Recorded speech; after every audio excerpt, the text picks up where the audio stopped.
देशभरात लोकसभा निवडणुकीला सुरुवात झाली असून प्रचार सभा जागोजागी होताना दिसत आहेत. राजकीय वातावरणाबरोबरच राज्यातील तापमान देखील उन्हामुळे तापले आहे. अशा उन्हात देखील महायुतीचे उमेदवार प्रचार करताना दिसत आहेत. आज दुपारी भर उन्हात मंडणगडमध्ये महायुतीचे उमेदवार सुनील तटकरे यांची सभा सुरू होती. अनेक नेत्यांची भाषणे झाली आणि सुनील तटकरे बोलायला उभे राहिले. भाषण सुरू झाले आणि दुपारच्या अजानचा भोंगा वाजला. यावेळी तटकरे यांनी आपले भाषण तिथेच थांबवले. विकासासाठी सत्तेत सहभाग महत्त्वाचा आहे. या यशवंतराव चव्हाण यांच्या सांगण्याप्रमाणे आम्ही सत्तेत सहभागी झालो असे सांगून सुनील तटकरे म्हणाले, आज गीते म्हणतात की आम्ही विश्वासघात केला, पण मी विश्वासघात केला नाही. मी फक्त नेतृत्व बदल केला आहे, पण तुम्ही तर जनतेचा विश्वासघात केलेला आहे. अशी टीका सुनील तटकरे यांनी अनंत गीते यांच्यावर केली. नरेंद्र मोदी यांच्या विरोधात जनमत तयार करण्यासाठी भारताची राज्यघटना बदलली जाणार आहे असा गैरसमज पसरवला जात आहे. परंतु आपला भारत देश हा राज्यघटनेने बांधलेला आहे.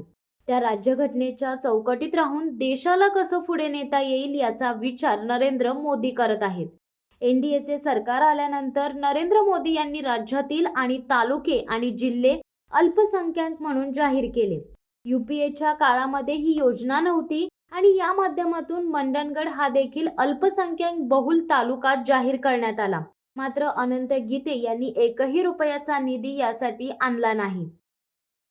हिंदू हृदय सम्राट बाळासाहेब ठाकरे जो विचार दिला त्या विचाराची अफवा घेत तुम्ही त्या ठिकाणी राजकारण करण्याचा प्रयत्न केला. पण 2019 सालामध्ये महाराष्ट्रामध्ये विधानसभेचे स्पष्टपणाचे कौल मिळालेले होते. भारतीय जनता पक्ष आणि शिवसेना एकत्रित लढला होता. राष्ट्रवादी काँग्रेस आणि मित्र पक्ष आम्ही एकत्रित लढलो होतो. स्पष्टपणाने भारतीय जनता पक्षाला 105 जागा मिळाल्या, शिवसेनेला 56 मिळाल्या. सरळ 161 बहुमत अधिक मित्र पक्ष 250 होते. सरळ राज्यामध्ये सरकार जनतेचा कौल युतीच्या मागे होता. कौल कुणी मोडलं? स्वप्नात कधी वाटलं नव्हतं की सोनिया गांधीचा काँग्रेस पक्ष त्याचा पाठिंबा उद्धवजी मागतील, शिवसेनेला पाठिंबा दिला जाईल. सगळं घडलं गेलं. महाविकास आघाडीचं सरकार त्या ठिकाणी आलं.